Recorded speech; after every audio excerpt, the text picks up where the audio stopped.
Welcome to the Emotional Endurance Movement, where we chit chat about how we're staying regulated in a very dysregulating world. Come along with us as we deal with life's messiness. I'm Laurie Page. And I'm Crimson MacDonald. And this week we're talking about This moment where if we're receptive, we can kind of catch ourselves before we go offline. Most of the time, not all the time. It's not a perfect science. There was an interesting study that came out recently about the brain that I think really speaks to a lot of what we are trying to educate people on with emotional endurance and conscious coping, and of course, psychological capital as well. So, this study says that the brain only really receives signals during a brief receptive mode. okay. I mean, that completely tracks with Yes. So one of the things we know, like with our material, when we get out and talk to our people about our material, is that people are either immediately receptive, like, I need that. I need that in my life. Where has this been all my life?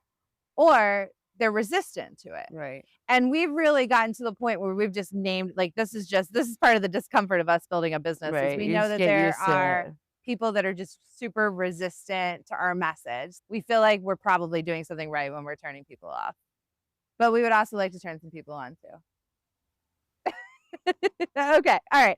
So that aside, one of the things we've really talked about is, like, when you are in a crisis moment or a really intense moment or an overwhelming, overstimulating, whatever it is, a moment where you could either stay in a state of emotional regulation, like your brain is fully online, you're able to have access to your coping skills, you're able to have empathy and executive function and logic and reasoning and critical thinking and all the things online, or you're shifting into a place of emotional dysregulation where you're more in that fight, flight, freeze, or fawn, where you're shifting into a defensive, often disempowered Mhm. stance. There's this moment, right? This moment where if we're receptive, we can kind of catch ourselves before we go offline. Most of the time, not all the time. It's not a perfect science. We expect people to become emotionally dysregulated. Right. It's part of life. Honestly, we all battle the battle of emotional dysregulation For within sure. ourselves and each other every day. All day is like I'm really coming to that conclusion. So again, if it's a thing and we name it, part of what we can do in that to increase our ability to stay regulated in those moments is increase our idea of receptivity, right? Can we Right. receive that information that says, well, we're starting to head offline because this is super stressful, super triggering, super whatever, and redirect ourselves? And that is the kind of the brain work that we really try and empower people to do, because just that opportunity to practice that Right. encourages receptivity in the future. Well, I mean, isn't that like what we talk about is like the activation point, the point between action and reaction.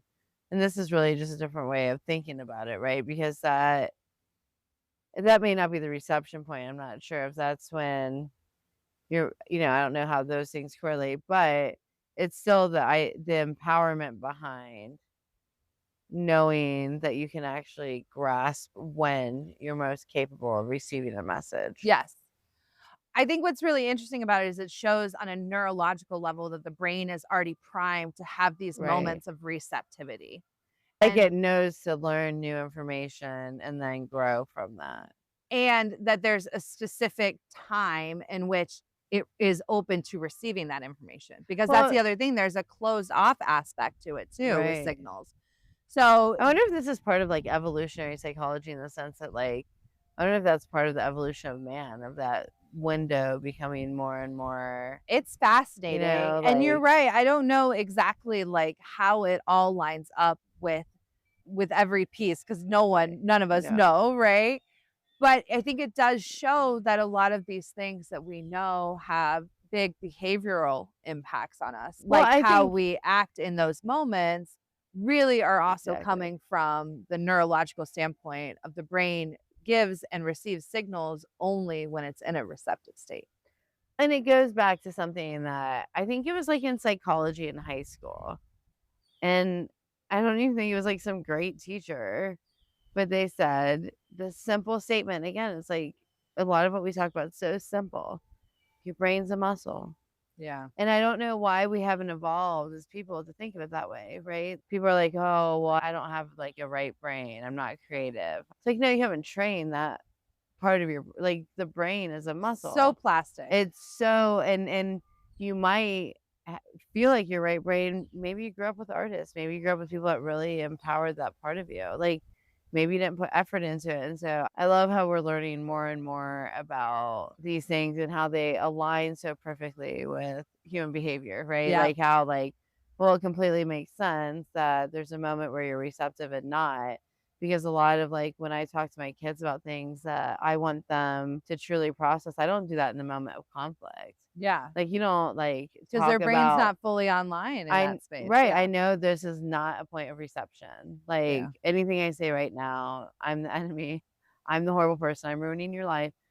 But if it's dropped over breakfast on a Tuesday morning, they're more likely More to be receptive. receptive Yeah. because their brains are not in a defensive or different posture. So Yeah. fascinating. You need to Yeah. send me the article. Yeah, absolutely. Will do. I think that the reason people struggle with this, to your point, is that I think that we are not very receptive to the idea that it all comes down to the small change, the small moments, and the work that is required to That's the make thing. changes. The Yeah. personal accountability. I hate Yep. being told that I can it's easier to blame others. Yeah.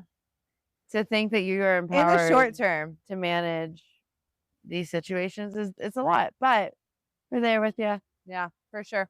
All right. All right. Peace. Want to win the ultimate emotional endurance toolkit? Sign up for our newsletter before November 30th to enter.